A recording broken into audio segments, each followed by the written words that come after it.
Los excongresistas Richard Arce y Víctor Andrés García Belaúnde nos acompañan ahora aquí en los estudios de 2023. Y antes de referirnos al tema de la huelga de los trabajadores de salud, el ministro ya ha salido a dar las explicaciones del caso, pero claro, los trabajadores dicen, había un convenio suscrito y se supone que esto ya estaba presupuestado y ¿por qué el Estado no honra ahora su palabra? Pero bueno, vamos a hacer un paréntesis por un momento y referirnos a la solicitud de viaje de la presidenta Boluarte para participar de la toma de mando de Javier Milei. La pregunta para ambos al inicio de esta mesa es, ¿debería la presidenta viajar? Richard, buenas noches. Buenas noches, Víctor Andrés. Buenas noches. Buenas noches. Evidentemente, por un acto protocolar, los presidentes acompañan la asunción de mando. En circunstancias, llamémosle normales, no habría mayor discusión y la presidenta podría viajar, pero yo nuevamente pongo en agenda sobre la ley que aprobaron en el Congreso para que la presidenta salga. Prácticamente es una infracción constitucional, porque una ley no está por encima de la Constitución, y lo digo porque ¿por qué creen que no se ha resuelto todavía ese debate constitucional en torno a la ley? Porque simplemente no le da la gana al Congreso. El Congreso está más preocupado en otorgarse bonos de casi 10.000 soles que estar viendo estos temas que son importantes para poner las cosas en orden. Porque mañana más tarde pueden utilizar ese argumento para vacar a la presidenta. Yo ya vengo anunciando hace mucho tiempo que en el Congreso está desbocado, está destruyendo la institucionalidad y podría buscar... A propósito que no se zanja la discusión sobre la constitucionalidad de la norma, precisamente para que el Congreso tenga siempre esto como una...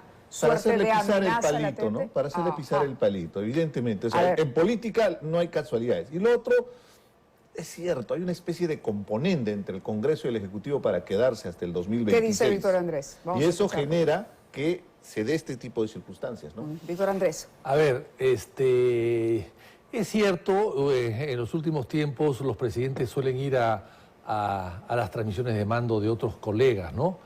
Pero la presidenta ha viajado 5 veces y no ha ido todavía a Puno, a Cusco, a Madre de Dios. A mi tierra, a Purímac. A Purímac, a Huancavelica, o sea, las ciudades, las regiones más golpeadas por la crisis, ¿no? Y está viajando como una novicia voladora prácticamente, ¿no? Entonces me parece que es una exageración. Yo entiendo que Argentina tiene unos lazos muy fuertes con el Perú. Yo he estado en la transmisión de mando de Alberto Fernández, fui invitado por él hace 4 años. Es un caos. Fue un caos, o sea, no hay ni asiento siquiera para las autoridades invitadas, es un caos, fue un caos por lo menos esa transmisión que yo fui, además con mucho calor en ese momento, en diciembre ya hace calor en Buenos Aires. Yo no sé si ella se va a notar su presencia finalmente, ¿no?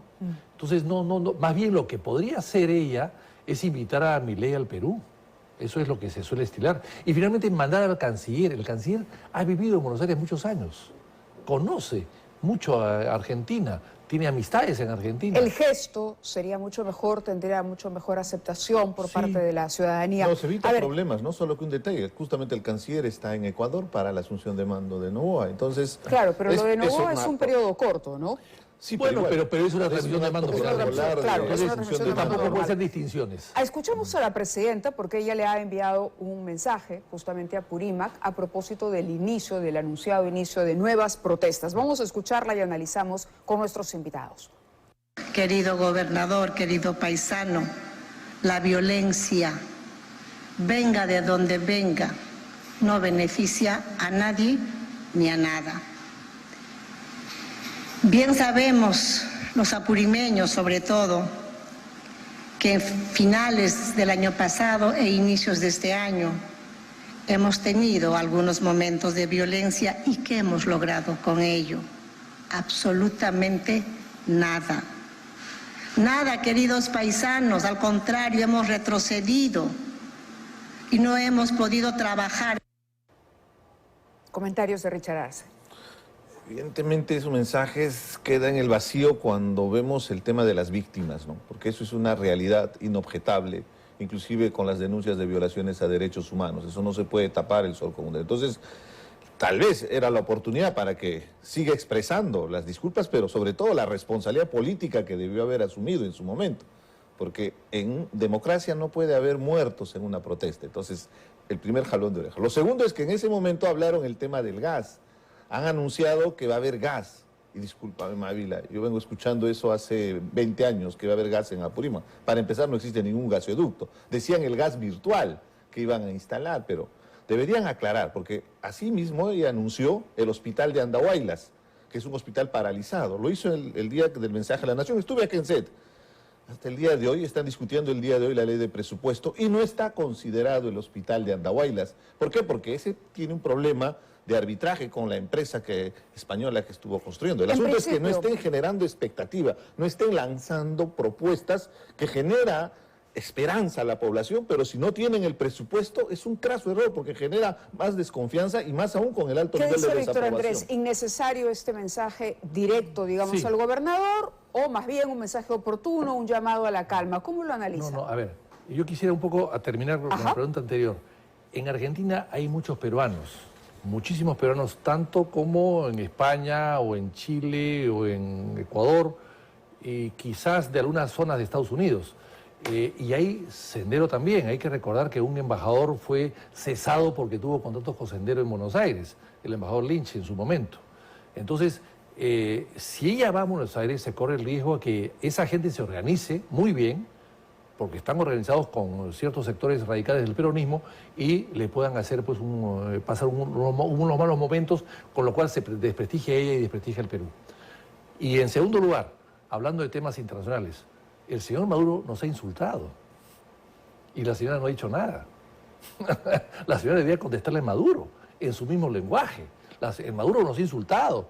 Ha insultado a ella, insultó al Perú porque ha pensado que porque no le han dado gasolina a su avión. No, ayer comentábamos el absurdo de las declaraciones de Nicolás Maduro, ¿no? Bueno, pero eso es una ofensa al Perú. ¿Y sí, qué ha hecho el gobierno? Claro. ¿Ha traído al embajador peruano? ¿Al embajador venezolano en Lima le ha dicho, oiga, regrese usted a su país? Solamente la Cancillería emitió un comunicado. Pero no es suficiente un comunicado.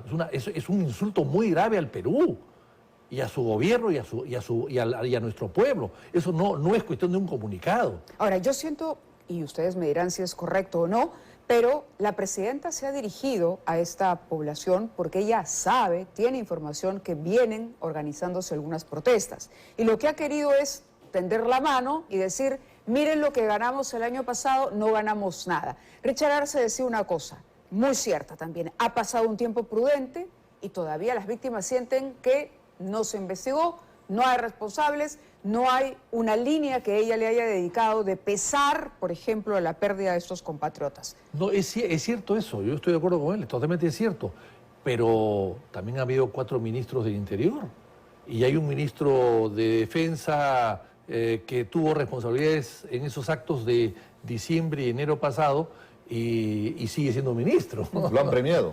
Lo han premiado. O sea, eso es lo contraproducente. Entonces hay que buscar una solución. Yo entiendo que hay que transmitir confianza, esperanzas, entusiasmo al pueblo. Hay que hacer un liderazgo positivo, pero tampoco se puede engañar y sorprender.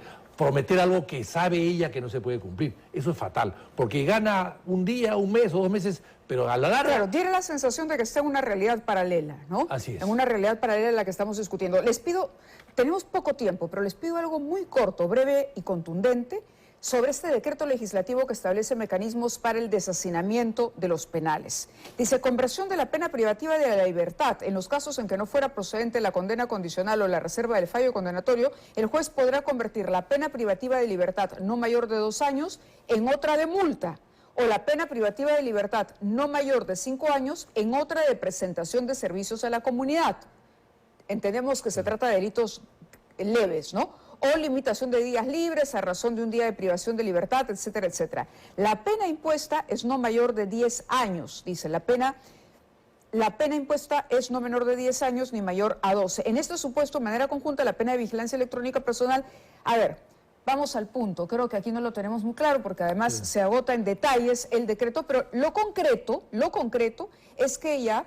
Lo que se está proponiendo durante este gobierno es que penas, por ejemplo, que son castigadas con un tiempo mayor al de los 4 años, que es el límite para la pena suspendida, también pasen a esa categoría. Con lo cual, delitos, por ejemplo, sancionados con 6, 7, 8, 10, 12, no sé, puedan eventualmente no recibir prisión efectiva. Breve comentario, Víctor Andrés. Bueno, el tema no es ese, porque ya hay una serie de normas y de reglas que no se cumplen. Lo que van a hacer es alimentar la corrupción. en cuanto a penas, en la Fiscalía y en el Poder Judicial. Claro, dice, no se ejecute la pena, la condena de prisión, entonces, no se ejecuta cuando esta no supere los 8 años, el sentenciado carezca de antecedentes penales y sea menor de 25 años al momento de cometer están el delito. incentivando la corrupción dentro del Poder Judicial, que también lamentablemente existe, ¿no? Y eso lo va a alimentar. Y en segundo lugar, lo que se requiere el Perú es más cárceles. Construir más cárceles y abrir las que están cerradas. La cárcel de San Jorge está cerrada. A pocos metros, a pocos cuadras de este canal hay una cárcel que está cerrada hace 2 o 3 años, cerrada, que tiene capacidad para 800 detenidos primarios, y está cerrada. O sea, ¿dónde quieren meter a la gente? No, como no hay sitio, que se vaya afuera antes de tiempo. No es la solución. Yo creo que no es la solución. De acuerdo. Muy breve comentario de Es riesgoso porque se presta a la impunidad, ¿no? La gente busca justicia y si hay una sentencia se tiene que cumplir. A mí lo que me molesta es que no tienen una propuesta de una estrategia penitenciaria de resocialización del preso. Acá solamente están como en el tema de seguridad ciudadana.